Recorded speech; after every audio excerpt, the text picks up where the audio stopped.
Welcome to another episode of the Chrissie Mayr podcast. We are on iTunes, YouTube, Spotify, and SoundCloud. And if you're listening to us on iTunes right now, please go and leave a 5-star review. For example, here's a lovely review from Spitler Power. Tina is amazing in all caps.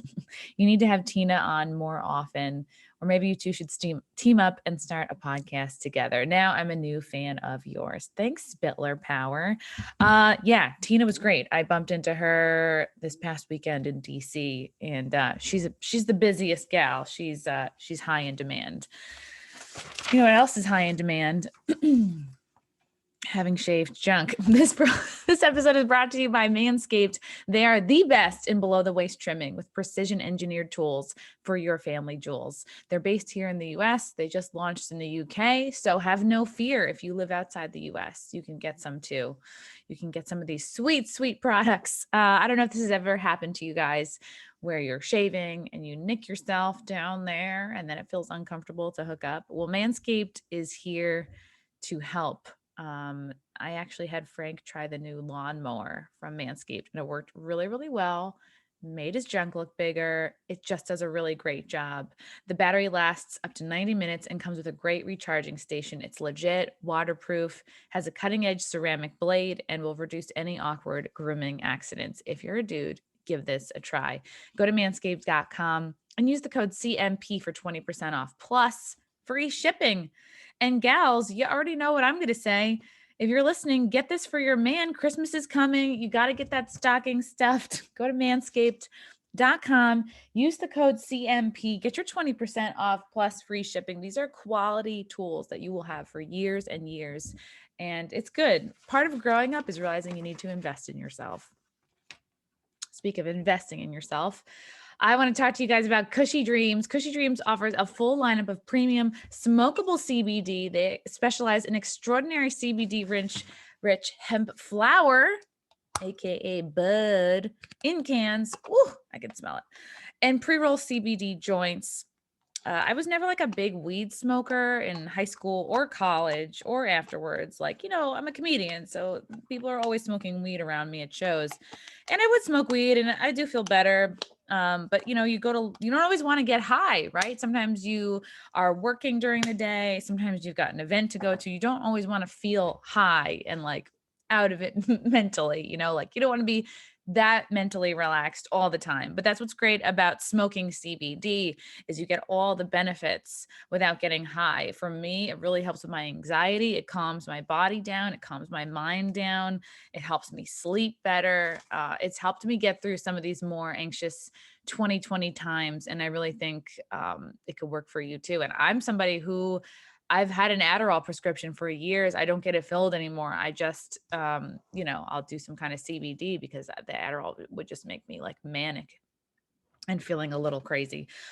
This is a really great brand. Everything is 100% hand trimmed, never machine trimmed. They take the artisan approach. Everything's made in a small batch. They're constantly doing tests for quality and compliance.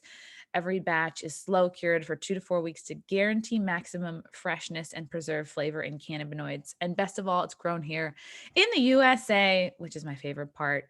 They have different blends of indica sativa, like energy, relax, dream, create, hustle. They've got different, they're not flavors, but I like that there's different strains for whatever it is you want help with. So go to cushydreams.com. That's KUSHY. And get your high quality CBD bud. Use the promo code CMP to get 20% off every order, not just your first, every order, and free shipping. Smoke your CBD.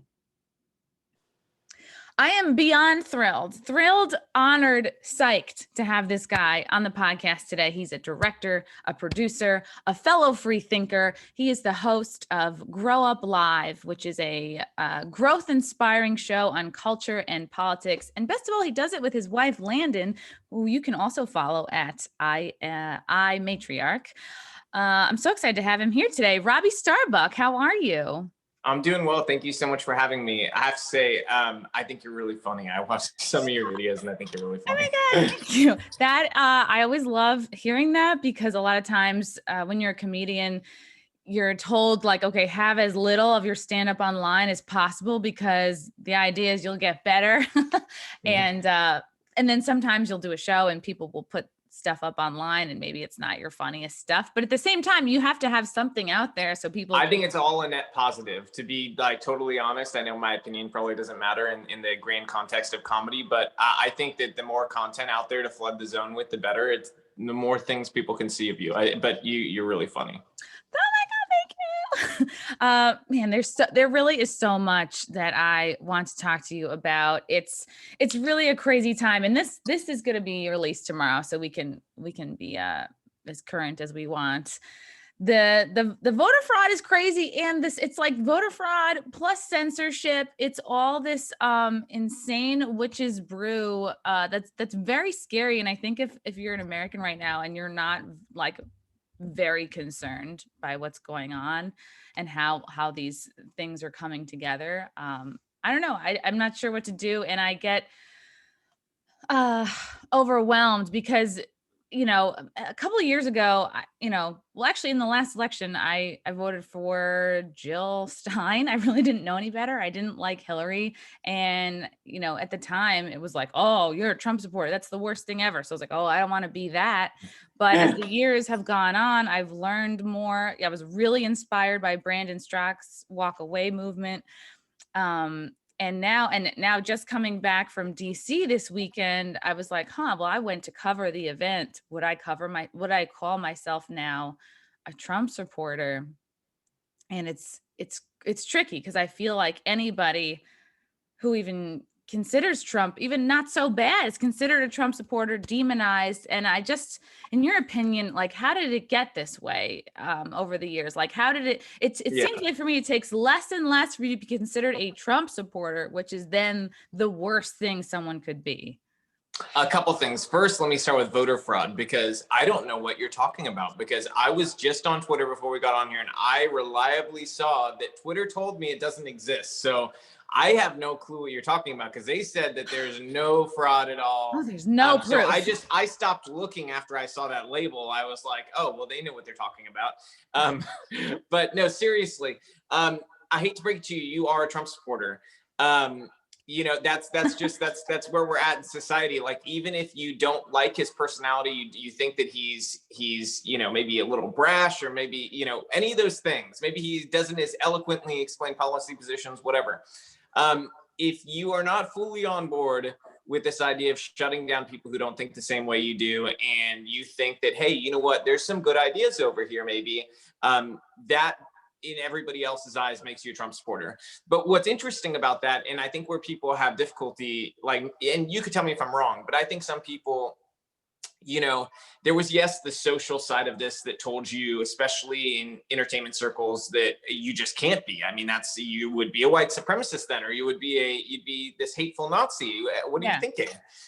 So that's one thing that does play into some people's thought process with this still, even if they try for it not to. But outside of that, I think there's sort of the weird thing of like Trump the person versus Trump the idea. Because Trump the person, you could say, maybe you don't like the fact that he's had 3 wives, or maybe you don't like the way that, he says things sometimes. But what he represents in the movement that he inspired and created is a very different thing. And so some people have 100% latched onto the movement, which I'd call the Maga movement. And other people have, maybe 75% like him, 25% don't. There's 25% of his personality that some people are just like, I could do without that 25%, but I wish it was the other 75% was all the time. If that was the case, with the people who feel that way, I feel like, they're long-term, what I guess you would call Trump supporters for now, but long-term, they're really a part of this movement, which is really a broad coalition of people with like very conservative, ideas in terms of some parts of politics. And then in other areas, they're very liberal with free speech. I don't care if gay people get married.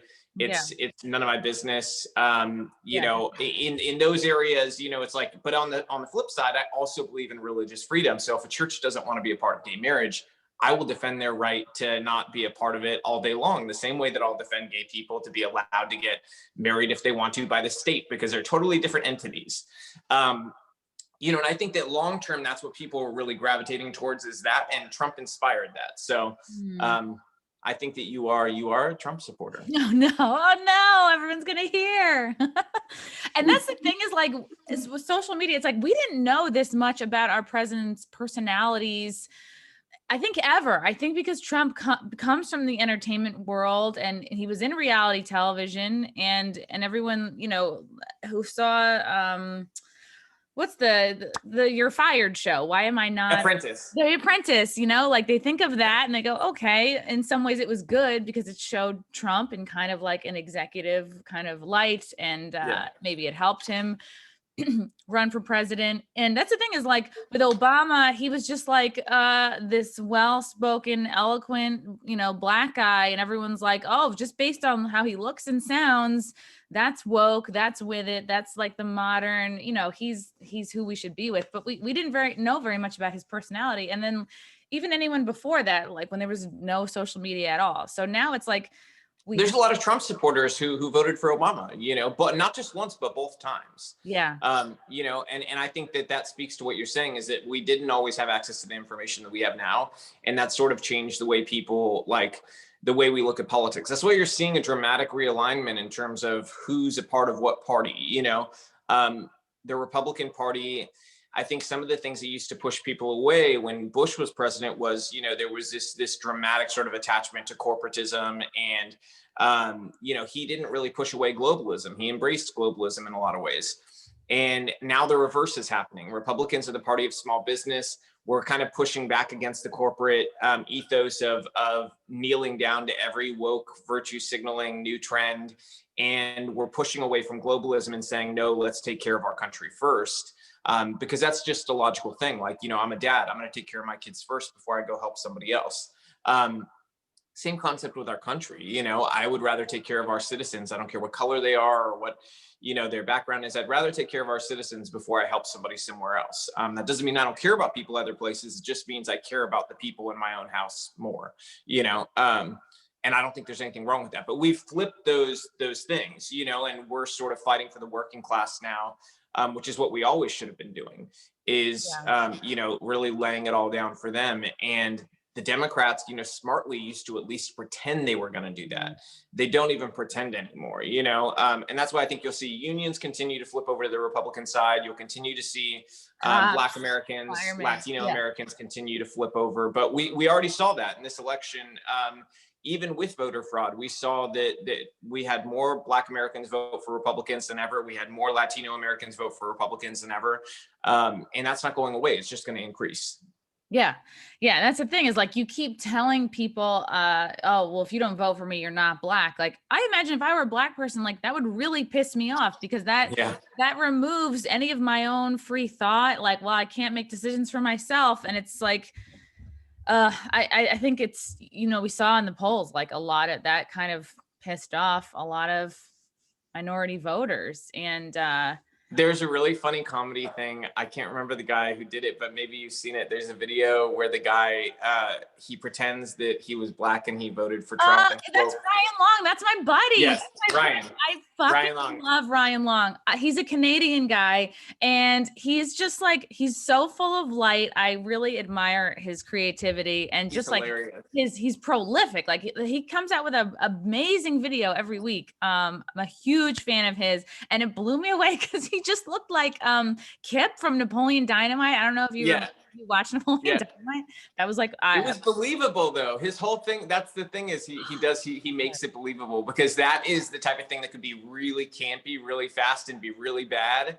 And but he totally pulls it off. It was so funny. Yeah, shout out to Ryan for pulling off. People are like, he's doing blackface, great. I'm like, no, he's just like, he's not pandering. He's just being like real with enough like cultural things thrown in that make it so believable. Yeah, and I don't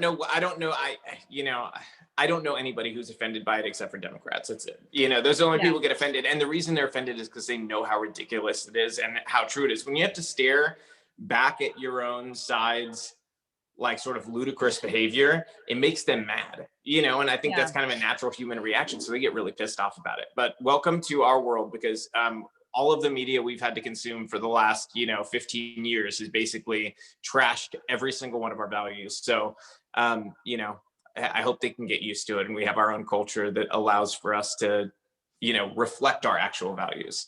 It's so true. And Trump even said as much, like, they're not out for me. They're out for you guys. They're out for the people. Like, it really is an information war that's been going on. And like, it's so easy to just be in social media. And if you get caught in a social media tunnel or echo chamber, and you're just following a few people, and you're someone who doesn't like to be challenged. Even like my dad growing up, I've said this on other podcasts, is growing up, he couldn't talk enough about how great Ross Perot was and how all of politics is a sham. Everything's fucked. He was like this cool dude that was like anti-establishment. And then this year I started talking to him about like, who was he going to vote for? He's like, I can't vote for Trump. What? Why? Oh, well, because, I don't like how his personality. And then I realized like he has this new girlfriend down in Florida. Like my mom died a couple of years ago. He's got this new girlfriend. She's like a super new like, girlfriends are always bad news. Yeah, they're always bad news. And I was like, Dad, are you really just voting for Biden to impress your new girlfriend? Like, yikes, and then that's just part of growing up, is realizing like, oh, your parents are not the end all be all. They don't know everything. And I was trying to explain some things to him, and he's like, oh, well, we're not going to talk about conspiracies. And then I saw your wife had this really great tweet about like a lot of low information people will call, free thinkers, basically conspiracy theorists, because it's easier to disregard. And also it makes it easier for the person saying it. Well, now I don't have to look into it. Now I don't have to like do the work of my own research. It's an easy cop out. Yeah. And she's a much better interview than I am too. You guys would definitely get along with each other. You're great. So you're running for Congress. I want to know what inspired this decision. I never wanted to run for Congress. In fact, people should wish that people like me never would run for Congress. It's weird because on one hand, and by people who should wish I don't run for Congress, I mean people like at big tech and places like that. Like they should have been smart enough to find a middle lane where they don't piss off people who could do larger things. But they've pissed off like the wrong number of people who really know the right questions to ask. Like I was watching the Senate hearing today on big tech. These people are the most technologically illiterate people I've ever seen speak. Okay. I can see when I hear them talking and asking questions of Jack Dorsey and Mark Zuckerberg, I can see their grandchildren on the phone with them as their grandchild is explaining to them how to zoom in on the text because grandpa senator can't figure out how to read the text on his phone. Okay. This is not the representation we need in a world that is run by technology. We need people who understand what to ask. They understand what these tech companies are doing. They understand the power they have. I said to people the other day, imagine when Hitler was around. And I hate, by the way, anytime anybody starts with Hitler, it's usually a really bad idea to do. But this comparison is very apt. It's important because imagine Hitler had big tech on his side. Okay. Imagine that he had them when Jews were in hiding and he had the Nazis going out to find these people. Contact tracing. Yeah, exactly. Imagine how easy it would have been if Hitler and the Nazis were able to say, hey, Google, hey, Twitter, hey, Facebook, give us the location data on all of these Jews. Where was the last place that our location was? Or, hey, energy company, give us the energy usage for households. Who's using just slightly more energy now than they were 6 months ago? Oh my God. Yeah. Like, hey, Google, find Anne Frank's iPhone. This is basically but this is a real problem because people like to believe, oh, this would never happen again, but it's literally happening right now in China.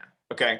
They're literally putting over 1 million people in camps, and everybody just doesn't want to face the reality of what's happening there because nobody wants to get in a world war again over anything, especially China versus the United States. So everybody just kind of ignores what's happening, but China's using all of these big data tools. Now imagine on the flip side that the Democrats, let's say Biden, he croaks, okay, which I hate to say, but let's just pretend that does happen, because we have to imagine a situation where somebody like Kamala Harris is president. Say she names somebody who's a socialist as vice president at that point, okay?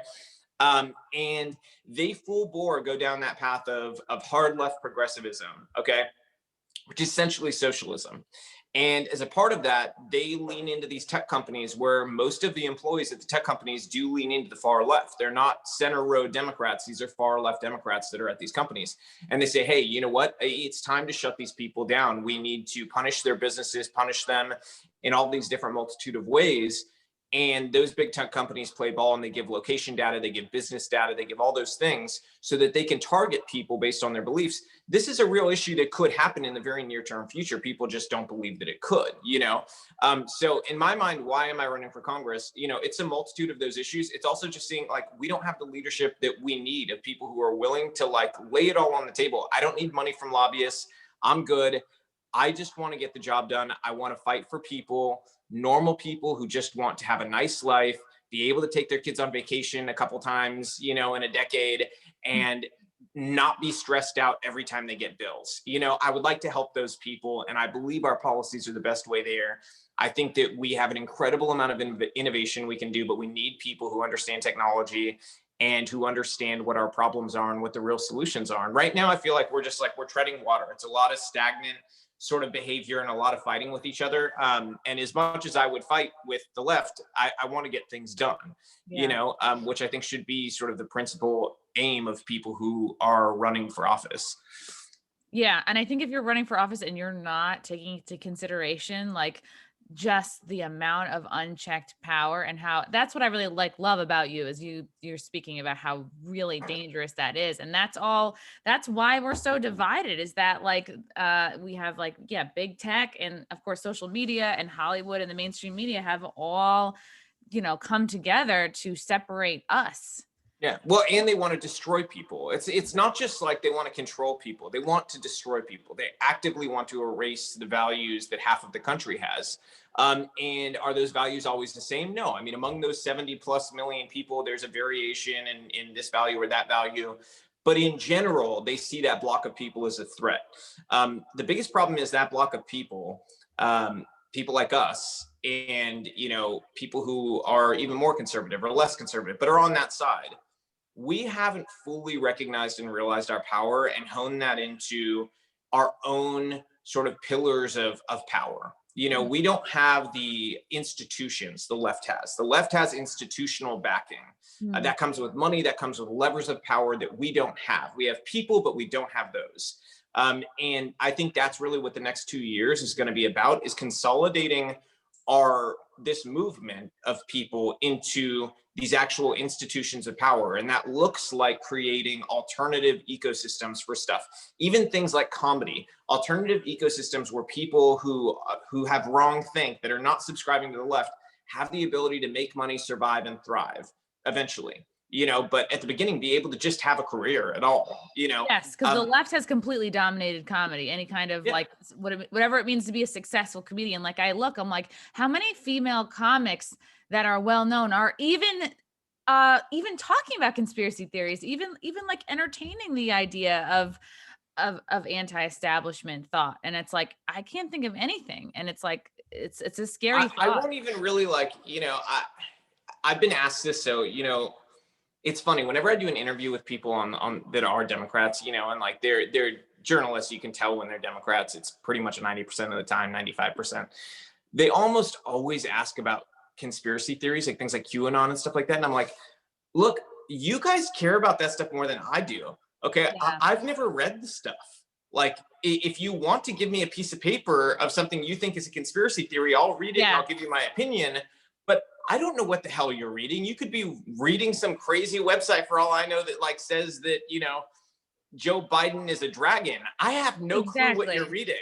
But they're obsessed with this stuff. And the reason they're obsessed with it is because they want to frame everything that doesn't fit their narrative as crazy. Yeah. And so we have to like do our best to just sort of push that stuff to the side and be like, look, these are the issues we care about.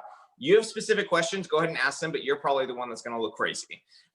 You know, and I think that's sort of an important thing we have to reframe, is how we talk about this stuff, because like my wife said, you know, they use these words like conspiracy theorists to destroy people and to build on the narratives that are favorable to Democrats. But the reality is a bunch of these conspiracy theories that were called conspiracy theories 5 years ago are now widely accepted as true. You know, so those are things people have to. Yeah. come to terms with. Yeah. And that's the thing is like, we should all be conspiracy theorists. It's like now that the most of the American public knows, well, I don't know. I would say at least maybe half of us, a good portion of us knows that like for many years, our news and our information has been like pre-digested and spit out into our mouths. I guess I'm watching a lot of birds outside. It's Doing a all lot of been, bird watching. yeah, it's just like it's being shoved down our throats. Like we should all be conspiracy minded. And I think the one good thing from QAnon, people believing in it or even hearing about QAnon, it promotes free thought. And like, yeah, we should be picking apart what we think we've always known. We should be trying to, find our own research and talk to all different kinds of people. It's like I'm doing an interview with somebody this afternoon who's like, we're just going to talk about good and bad aliens, So I think it's helpful to just like take it all in, and then you get to decide for yourself like what sounds fishy. Like, I think people need to, you talk about how for so long the media, they fed a narrative that was very carefully constructed. And you saw how that slowly broke down over the last decade. And the internet now, it's just, it's a total flood of just lies. It went from like a trickle, something seems off, to all of a sudden everybody's drowning in lies. And that definitely has woken people up to say, hey, we need to look at all different types of information, and especially source information. What is the closest thing to the very source we can get to figure out what the truth is? I'd say part of my, practice when it comes to news is I read everything. I read what the socialists are reading. I read what your center left Democrat CNN person is reading. I read what Fox News is saying. Wow. And then I read what Breitbart is saying, and I think that, you put all those things together, you start to find holes. But the interesting thing is you find way less holes on the right than you do on the left. The left has glaring holes that are like somebody shot, a shotgun through it 8 times. On the right, it's like, you may find if something's about a specific candidate, they omit one thing or 2 things that may not be as favorable. And those are things like you have to be intellectually honest about, but it's much less than what you see on the left. On the left, it's just lie after lie after lie after lie that's built to frame a narrative, and they all run with that. So you're definitely right that I think that every person now has to look outside of the old media they used to look at, and look at beyond even just news outlets. Look at source information, read studies, go and look at voter data, and I always post stuff like this. Like I'll post links to actual data sources people can go to and look at for things, because I trust people to be able to read things and decide for themselves. I'm not their arbiter of truth. I think people are capable as adults to make good decisions, and if they don't make good decisions, they're an adult. That's their problem. Yeah. And it's probably hard. I think most people, they're probably listening to this and they're going, ugh, I don't want to go to Fox and Breitbart and MSNBC. I don't want to have to consult like 5 news sources to get the lowdown on something like voter fraud. And I get that that's frustrating to hear. I guess the message is like, really just try to keep an open mind, and or just follow me on Twitter. And I'll break it down into one tweet for you. That's what's helped me too, is just following people that I trust and that I know are maybe they're maybe not on one side or the other. They're really more about like searching for the truth. Yeah. And hopefully people like you and like Tim Pool, that they, will become more popular. And I don't even know I guess it's I just love Tim old Pool. people. Tim Pool is great. Andy No too. He's fantastic. He's done a great job, exposing some of the violent elements in the left. And all of that stuff, you're going to see, I think really the future of reporting is citizen journalism. It's people who aren't even necessarily connected to an outlet. They're on their own. They're not bought by anybody, and they're able to be loyal to just their readers or their viewers in general, and just say, hey, the information I'm going to bring you is accurate, true, and I think that is the thing that is rewarded the most, is not lying to people. Yes. When people can see that you don't lie to them and that you haven't been caught, framing things in the best possible light for your side, but instead you're really calling balls and strikes. Like today, I criticized the entire Senate for the way that they're questioning big tech, with the exception of maybe Ted Cruz. Ted Cruz had some good questions. Um, we have to be fair about those things. That's what instills trust in people, is that we're not just gonna, always root for one side and excuse everything they do. You have to be honest. And I think Tim does that, Andy does that, and I hope I do that, Yeah, and I wonder if it's just the fact of the matter that like there just needs to be some younger folks in Congress. Like maybe they're just Yes, there does. it's hard. It's hard for Yes. old people to just like learn. I think there's just a real block on I don't know.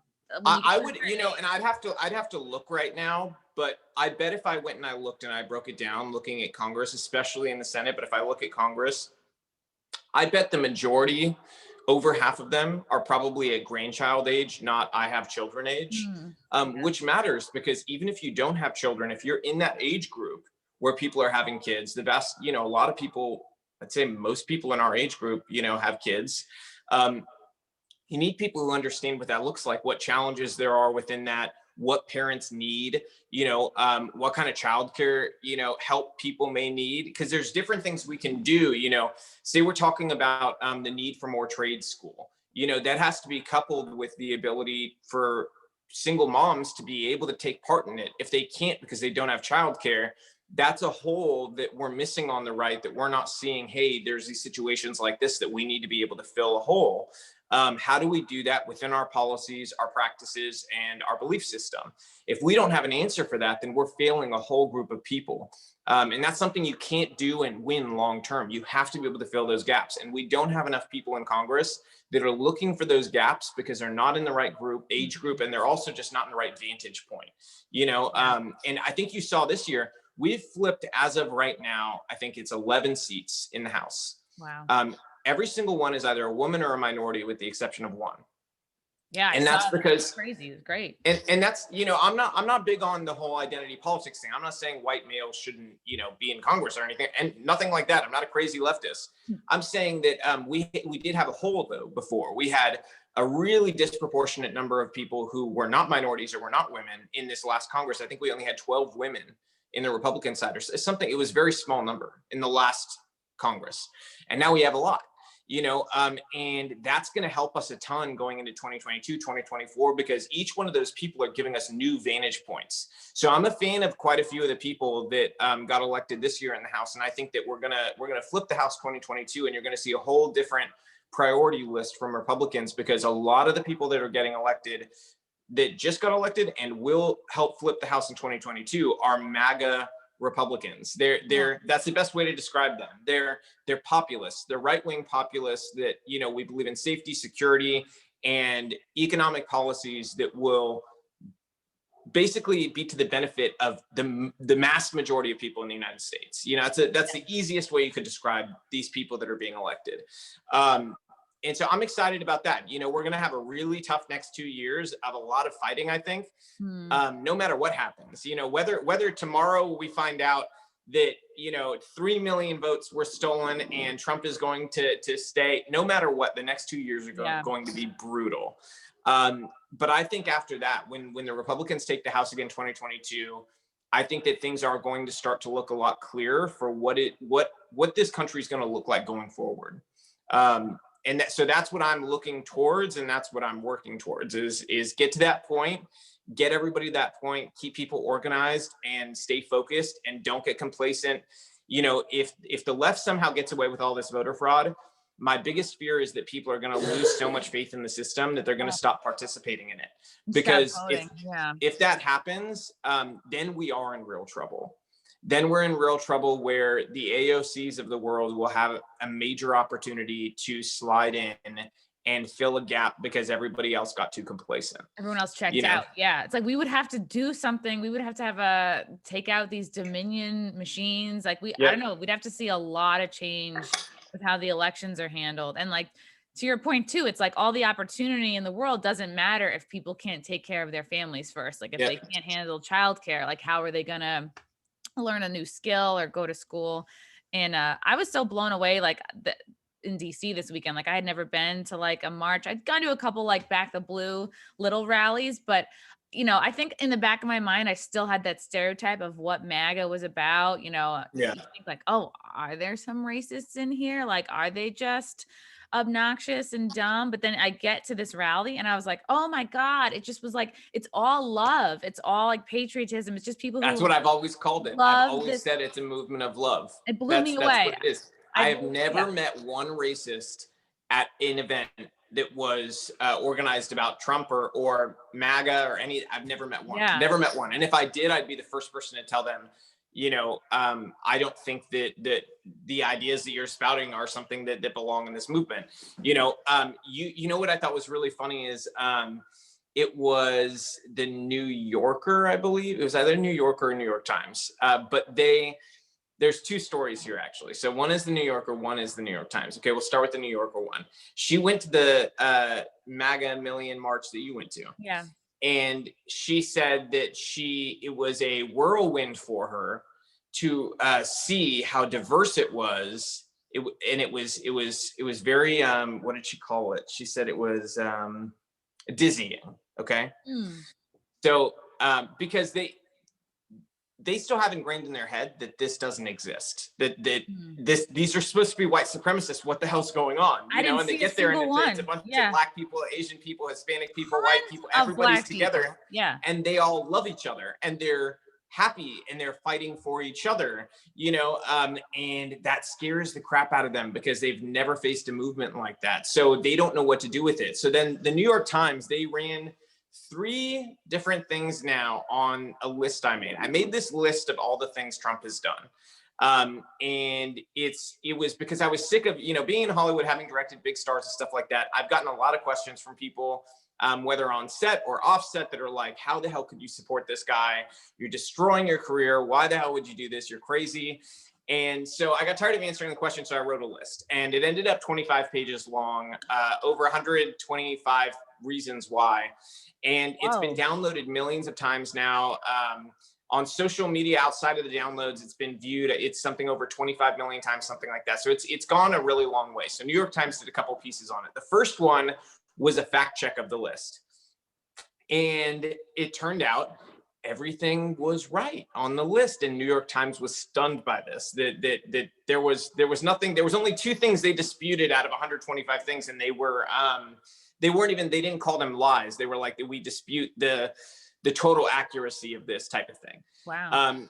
And so they wrote another piece, an op-ed from that fact checker. And my favorite part is she said it was disorienting fact checking this list, because realizing that it was all right, I started to see how they could use this to make him appear to be a president for the people, and that he would be somebody that is, could entice people from all walks of life and is maybe more liberal than he's been portrayed to be in certain areas.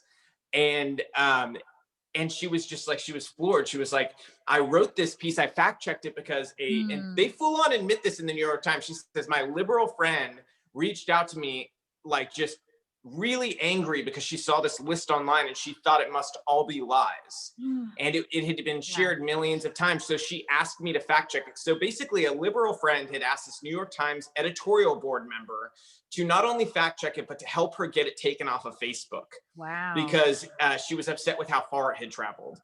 And so the New York Times writer, of course, from the editorial board does it. And then it's like, oh shit, it's true. And then she does this story admitting that that's how it all happened.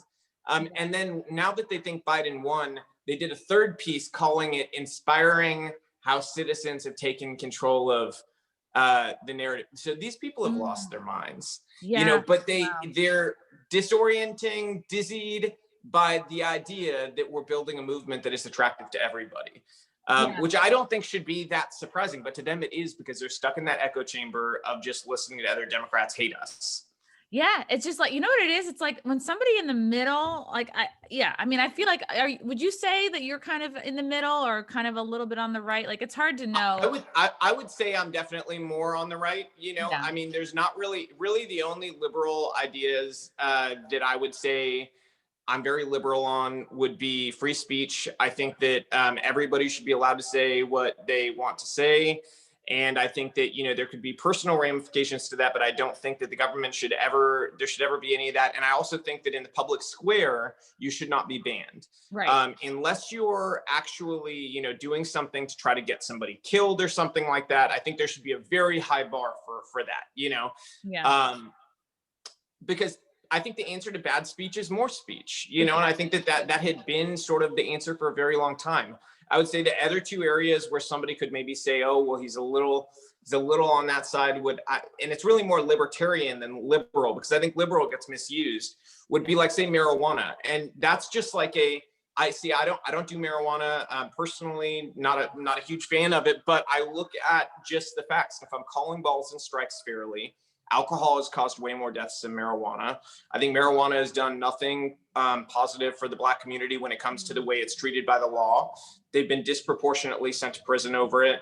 And I don't think that is the sort of equality we want to see in our system. I think that everybody should be treated fairly under the law. And obviously the Black community hasn't been when it comes to marijuana. So yeah. I'd like to see some changes there to decriminalize marijuana, treat it differently. And that's really just a practice of what is the outcomes, because if we're being fair about it, alcohol kills far more people than marijuana does. Yeah. So either you believe in criminalizing alcohol or you believe in decriminalizing marijuana. Right. Criminalizing alcohol sounds crazy to me. So you're left with one option, after that. But outside of that, I think I'm pretty much on the right in every other way, to some degree. Especially on things like immigration and stuff like that, I'm definitely on the right, because I really believe that that's how you secure the security and the economic future of your country, is knowing who you're letting in and being able to control for possible overruns in ways that will hurt your citizens. Yeah. So in those areas, definitely not libertarian. And I definitely don't agree with the libertarian approach to immigration. Yeah. And so I think I've been slowly putting this together. I'm like, look at the people who are the most outraged, the most angry, the ones who show up to, like this weekend, people who show up to DC so angry, screaming in my face as I'm walking into the rally. That literally people were screaming in our faces, like, the Klan rally's that way, the Klan rally's that way. They're yelling at little kids, they're yelling at old people. And I'm like, you don't see anybody on the right this angry, lashing out. And I wonder if it's because, like, you know what I mean? Like, of course it would make you angry to maybe in the back of your mind know that you've been lied to for years, and your whole worldview, your paradigm is crumbling down. And you think about people on the right, it's like, well, okay, we're open to take in new information and constantly revise where you sit on certain issues. But then you have like people on the left, it's like, oh, they can't take in new information. They just shut down because it's like, it's so, if it's not in, they don't want to puncture the bubble, and they don't want to have to think for themselves because it's harder and it sucks, and you have to like spend more time making up your mind instead of just being like, oh yeah, orange man bad. Exactly. And this is their behavior after they thought they won, right? It doesn't make imagine sense. Their behavior if they lost again and they have to come to terms with that. I mean, I think we'd be looking at something really crazy. But in terms of my ideology, I would say I'm closer to Rand Paul than, if I had to like pick a congressman you're close to on policy, I would say Rand Paul's probably the closest, because the number one principle for me is, how do you advance freedom? We're the last beacon of freedom in the world. Okay, we are the big spotlight, and if it gets turned off, if that flame goes out, there is nowhere else to go. That's the thing people have not really thought about. There is nowhere else to go. In the past, when this has happened in other places where they go authoritarian, they go fascist, they go far left, they go communist, there was America to go to. Wow. There's not going to be an America to go to if we lose freedom here. And so that's my number one principle, is how do you advance freedom in every possible way so that Americans will always be free? And I think that's something that people, on the right definitely agree with. But I think that's something a lot of people in the center who maybe don't know which way exactly, they kind of consider themselves independent and could go one way one year that year. I think they connect with that idea of advancing freedom. Absolutely. Because at the end of the day, I feel like the most essential part of being American is being free. Yeah. And it was when I was at this rally on Saturday, it was the immigrants. It was like everybody I was trying to interview, everyone who came up to me that had an accent, they were, oh, where are you from? I'm from Jordan. I'm from I'm from Beijing, not Beijing, Taiwan. This one guy was from. I found the people that were from other countries were the most passionate about Yeah. the things that Yeah. Trump My family's stood from for. Cuba. That's, another thing that we need people who have seen their families have experienced what socialism and communism do. We need them in office to be able to fight socialism, because we don't need people who can sit there and, make, halfway decent policy arguments. We need fighters. This is not, Really? there's periods of time in history where you need very calm, level-headed sort of policy wonky people who can keep things at a stasis. Yeah. This is not one of those times. Yeah. There are times where your culture and your country are defined, and we're in a period over the next 6 years where that's going to happen in the United States. We're already in it, but it's going to go for another 2 to 6 years, where this battle is going to be won by somebody. And you need people there whose families have experienced what these people do, because those are the people who can fight it. Those are the people who can look back, who have had the experience themselves or through their family, to be able to say, hey, this is what they didn't do last time that you need to do this time. This is how you stop them. Right. Yeah. Because if Well, not, we're going to have a bunch of complacent people that are always thinking, oh, they're not really going to do this, they're not really going to do that, and then they do it.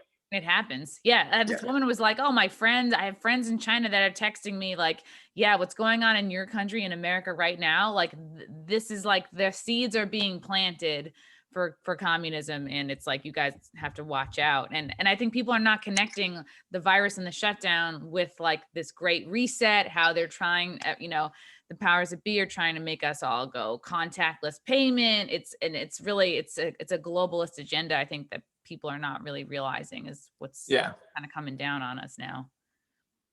I don't have a clock here, so if you saw me looking like weird over here, I was trying to get my wife to tell me what time it is. It's 1:32 my time. We're good then. We're good then. Okay. We're good. Okay. Yeah, we're good for probably like another 13 minutes. Okay. Perfect. Do you have any thoughts on, and I think this is another censored topic, the Great Reset right now, and in addition to voter fraud. Okay, you know what? Hold on. Did you see the video of Justin Trudeau? Yes. Okay, so I don't know if you have a way to put it up. If you do, great. If not, people watch it. The guy, I watched it and I thought I was watching a James Bond movie. Mm-hmm. Because he looks like a Bond villain. He does. He looks like a Bond villain that's like, wow, he's making this statement on like, camera, or you could just see like the outside of the mask, like somebody, it's actually a mask of his face. And and he's really actually like down in some vault somewhere stealing all the gold for Canada. He looks like a lunatic in it. But yes, the Great Reset, this isn't a conspiracy theory. This is something that, I'm sorry, but if every single global leader is using the same phrasing, they're using build back better, and they're using the constant recycling of different phrases of reset, this is not a conspiracy theory. This is something that they're all dedicated to doing. You look at the UN sustainability goals, this ties into that. That's something that, again, it's not a conspiracy theory, it's a document. It's a set of things that they are determined to do. And they see all of this. They see all of this craziness and all of the rights being stripped away from people. They see it as an opportunity, not as, the loss of freedom. And that's what voters, people who may be disenchanted after this election need to keep in mind, is that they're counting on you feeling that way. Because if you do, you're going to disengage. And by disengaging, you're giving up your freedoms, because there is still a fight. There is still a way to beat these people, but you have to be engaged. You have to be organized. So what can people do? Like, I was feeling this way at the rally too. I'm like, okay, I do a podcast, I do live streams, I tweet, I retweet, but it seems like, what else can we do to fight. Well, see, so this is what the left is really good at. And this is something that we have to be honest about what their strengths are, because that's the only way you know how to beat them. Right. They're great at organizing. Hmm. We have traditionally been very bad at it. And that has to change. We have to be really good at it. These Stop the Steal rallies right now are a fantastic jump off point, because everybody at those Stop the Steal rallies, I know in Nashville here, one of the great things they've been doing, we just spoke last week, there were probably 2,000 people. Wow. And they're bringing more people every week. But what they've also done is they've started, organizing, keeping a sort of directory of everybody so that we can all stay in contact with each other, and so that we can sort of help inspire each other and lead each other in different directions. So, there's another group, Tennessee Stands, that is suing any state mayor, governor, whoever is doing things that are unconstitutional, that are trying to strip away rights or freedoms. They're going after them. And they, work off that list of people who are also wanting to do this. They want to be active. They're signing up and saying, I want to bring my body to things and show up. That's something that we have to do, is we have to show up in person and take to the streets the way the left has. Because you look at the dichotomy between, it's sort of like a good versus evil thing. You look at Antifa, BLM in the street, they destroy things, they're destructive, they steal, they beat, they murder, they do all these terrible things, they set fires. You look at the right, when we hit the streets, it's smiles, it's hugs, it's like kindness, until a fight is brought to us. And then you see things descend a little bit differently, like what happened in DC. It was beautiful, show of love. And then when Antifa came and the BLM, agitators came, then there were some fights, and ultimately it was ended by the people on the right who just had enough. But you have to show up and show the world, show the people in America that are in the middle, which side do you want to be on? The side of people who are looting, burning, and killing and beating, or the side of people who are showing up for your freedoms and that are explicitly arguing for you to be more free? Which side do you want to be on? I think that's a really easy proposition for people, but we can't just show them one side. We have to show them our side. Yeah. And you can't just be like, I don't know, I hope it works out, Yeah, exactly. It's not going to work out if that's the case. I always tell people, what happened to my family in Cuba, they lost everything. They lost their home, they lost their car, they lost their clothes, they lost everything. My mom came here, my family came here with nothing at all. I mean, literally the clothes on her back, and that's it. And what I was always told by my great grandpa, is like, I asked him, about his regrets. And he said the number one regret from not just him, but from every other Cuban who had to leave and lost everything, was that they didn't say something or do something sooner. There was a lot of fear about upsetting friends who maybe were romanticized with the revolution, that thought that it looked cool, who didn't believe it was really socialism or communism, because that was one of the things at the time, was a lot of Cubans didn't believe that Castro was a Marxist. Wow. Because he was asked if he was one, and he wouldn't admit to being one. And he would say, every time he was asked that, he'd say, I'm a Catholic. And that was a very popular answer in Cuba, because most of the people are Catholic. Yeah. And so it was only after he got power that he admitted to being a Marxist.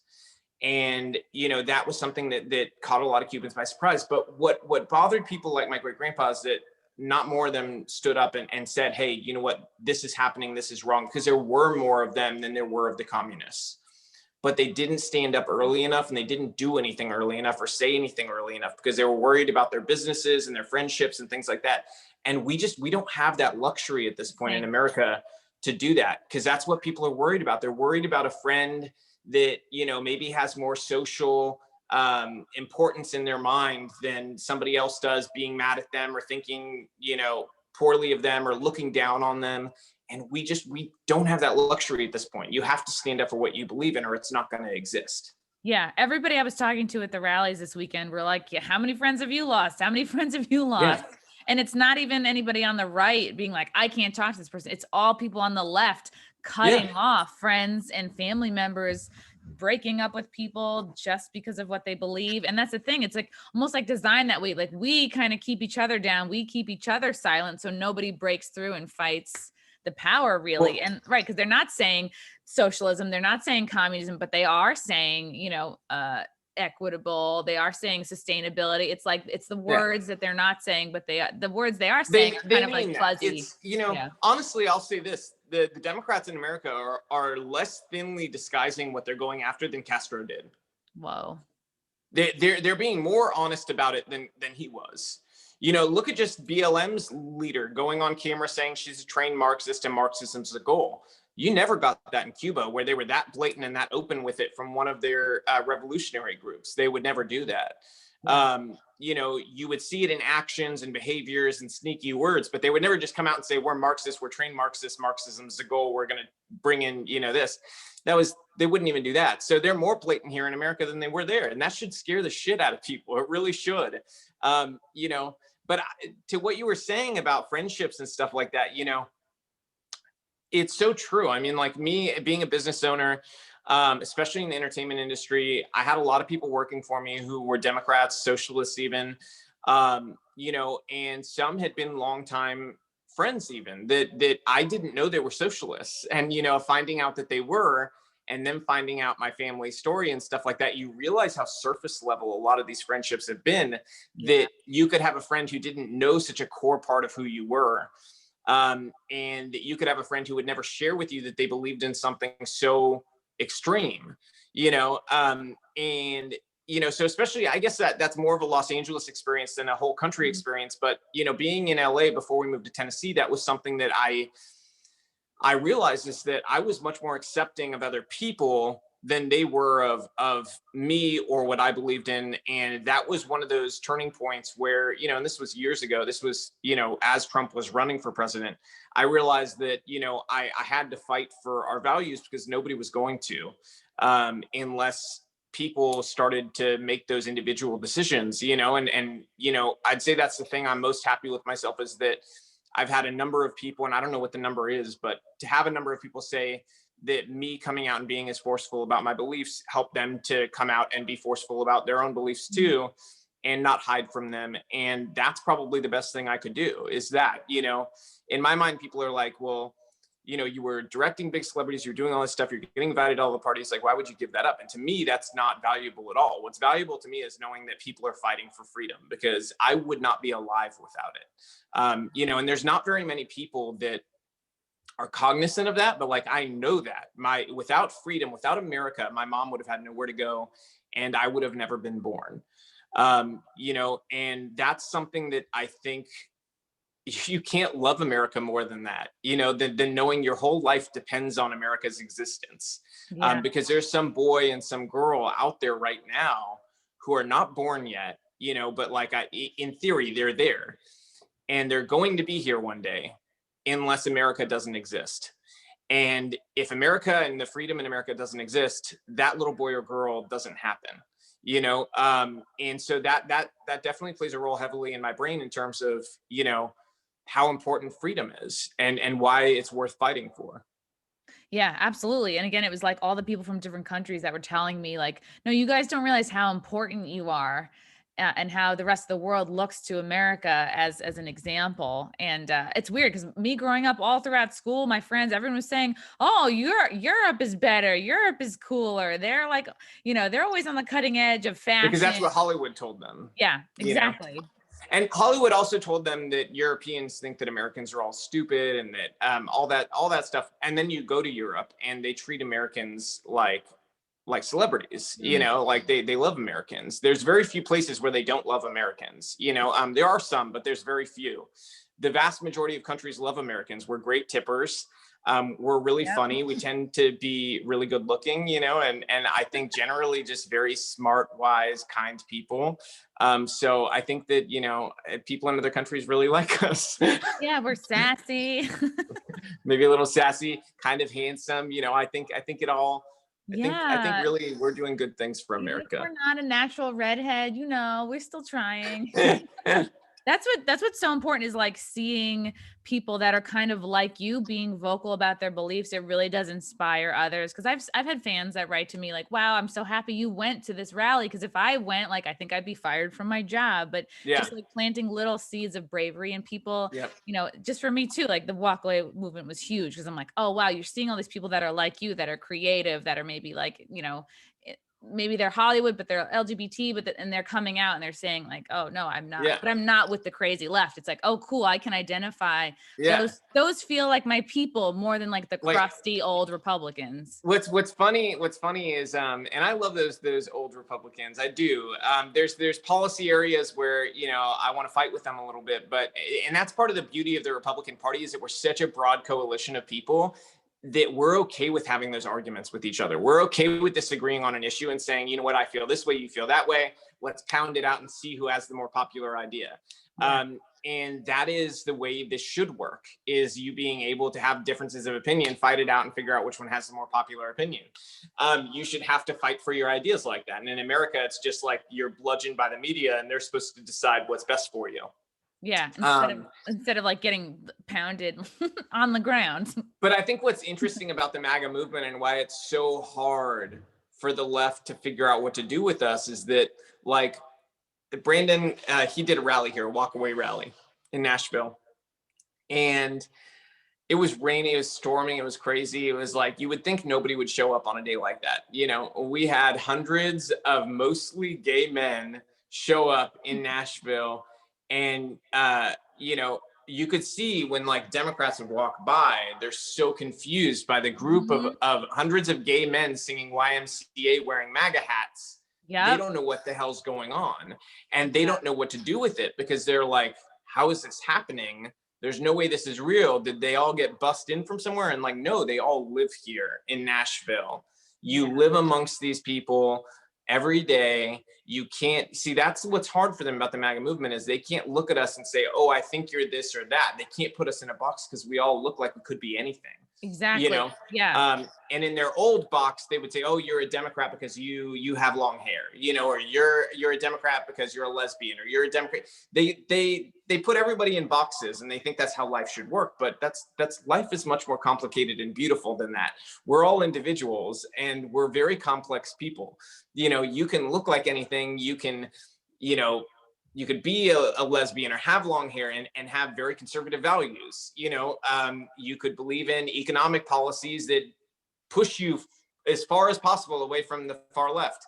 Yeah. You know, and that's how I look at people. I look at everybody as an individual. You know, I don't care what you look like. You could be a Democrat, you could be a socialist, you could be a Republican, you could be a conservative. I just want to know who you are as a person, you know, and get to the bottom of that. I don't put you in boxes. Yeah, it almost sounds like the right is the party of unity and love and peacefulness and open-mindedness. Yep. Strange how that came out. It almost does. It's very strange. It's very, very weird. Very weird. Well, Robbie, I know you got a jet. Thank you so much for coming on. I feel like I could talk to you for hours.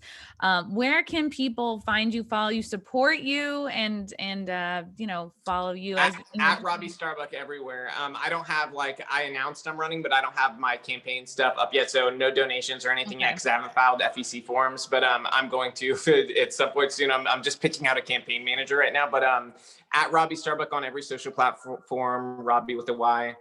And yeah. And where can people watch Grow Up Live? Oh, growuplive.com, the easiest place. It's new episodes, go there, but there's youtube.com/Robby Starbuck too, where you can sub and get alerts and all that. And yeah, by the way, if you give me the link, the YouTube link, when you put it up, I think there's a way I can add it to one of my playlists or something like that too. So Just send it to me. But yeah, no, you should have Landon on your show. She's way funnier than I am. I would love to. And she'll probably get me in trouble somehow though, but she's my favorite. She's really good. Oh, yes, I would love to have her on. We'll stay in touch. Thank you so much, Robbie. Definitely, you too. Okay, bye.